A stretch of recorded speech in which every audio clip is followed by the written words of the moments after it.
Hello students, standard 11th accounts में हमने हमारा जो डेबिट नोट का कॉन्सेप्ट था, purchase return book, sales book, purchase book, वो सारे टॉपिक्स जो थे वो कवर कर लिए हैं।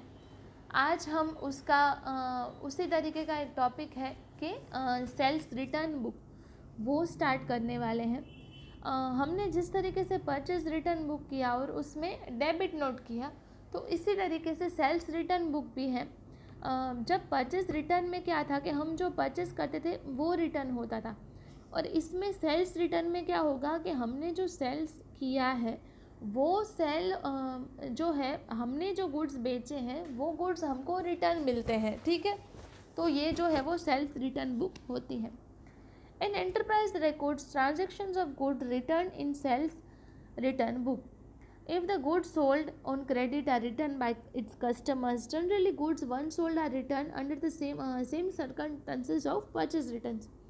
परचेज रिटर्न की जो सर्कमटेंसेस हमने कल की थी, उसी सर्कमटेंसेस के बेसिस पे सेल्स रिटर्न भी होता है। When goods sold on credit are returned for any reasons, the customer sends debit note along with the returned goods. Similarly, the enterprise receiving back the returned goods issues credit note when it receives such goods and sells same to the customer. Only those sales return transactions where cash is not received or paid are recorded in sales return book. ये बात तो आपको याद ही रखनी है कि जिसमें जब कैश जो है वो इंक्लूड नहीं होता है, तभी कैश में जो ट्रांजैक्शन नहीं है तो ही ये purchase return, purchase book, sales return, ये सारी बुक्स में वो रिकॉर्ड होगा। अदरवाइज अगर कैश पे कर दी गई है तो ये जो ट्रांजैक्शंस हैं वो रिकॉर्ड नहीं होंगे। ठीक है, तो ये बात आपको याद रखनी है। सेल्स रिटर्न बुक्स के दो पार्ट है। फर्स्ट है simple sales return book and second है कॉलमर सेल्स रिटर्न बुक। सभी के दो पार्ट्स थे, सिंपल और कॉलमर, तो ये आपको एक सिमिलरिटी है, तो उसके बेसिस पे आप याद रख सकते हो कि simple sales return book and columnar sales return book. Simple sales return book तो नॉर्मली जब सेल्स रिटर्न बुक बनती है उस तरीके से, और कॉलमर के दो पार्ट।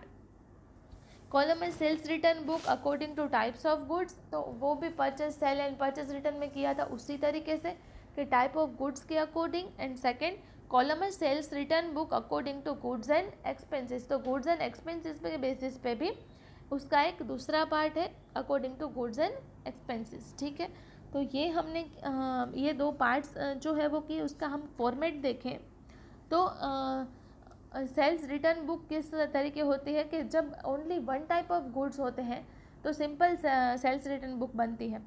तो इसमें sales return book of Shri dash, तो जिसका किसकी सेल्स रिटर्न बुक है तो वो हम लिखेंगे date, name of customer, credit note number, ledger folio number, amount और टोटल।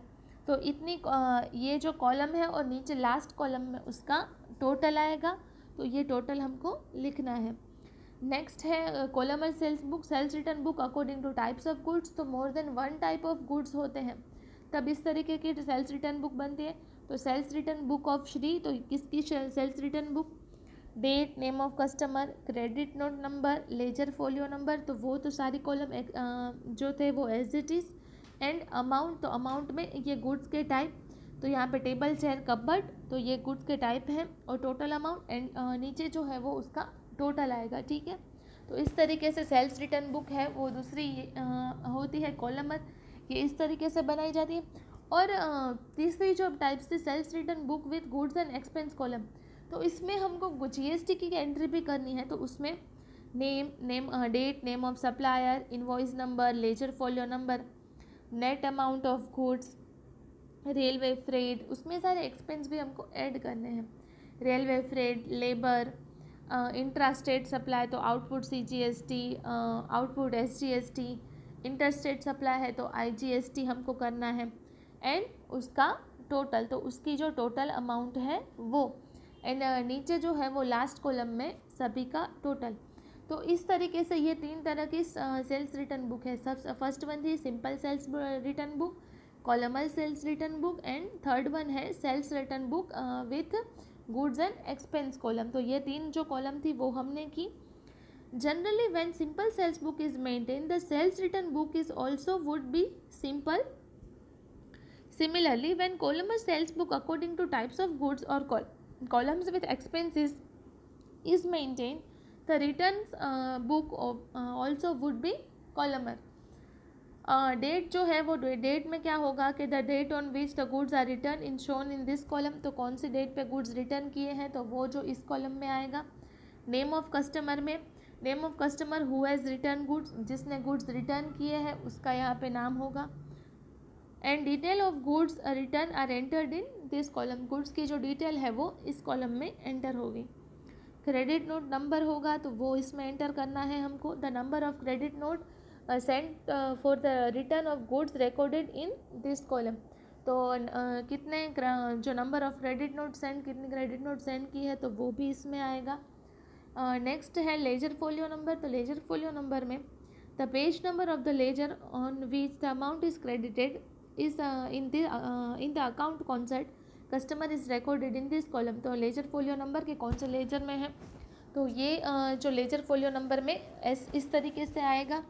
एंड लास्ट कॉलम जो है वो अमाउंट की, तो amount of net cell is recorded in this column, और अमाउंट ऑफ नेट सेल्स जो है वो इस कॉलम में रिकॉर्ड होगी। ठीक है, तो इस तरीके से ये सारी जो कॉलम्स है वो इस तरीके से फिलअप की जाएगी, और इस तरीके से हमको इसका जो इसके जो सम है वो करने हैं। आप एक बार फॉर्मेट इसका देख लोगे तो आपके जो दिमाग में सेल्स रिटर्न बुक जो है वो उसका ज़्यादा आइडिया आएगा। अब हमको क्या होगा कि सारे सम्स एक साथ करने पड़ेंगे। Purchase book, sale book, return book, purchase return, sales return. तो ये सारे सम्स करेंगे तो इसके हिसाब से हमको इसका जब सभी का एक पर्टिकुलर फॉर्मेट है वो याद रखना पड़ेगा। ठीक है, तो वो फॉर्मेट आप ध्यान से याद रखोगे। आपको होम असाइनमेंट में सिर्फ इसको स्टडी करना है सेल्स रिटर्न बुक को, तो वो आप करोगे। नेक्स्ट लेक्चर में हम क्रेडिट नोट क्या है वो करेंगे। Okay, thank you students.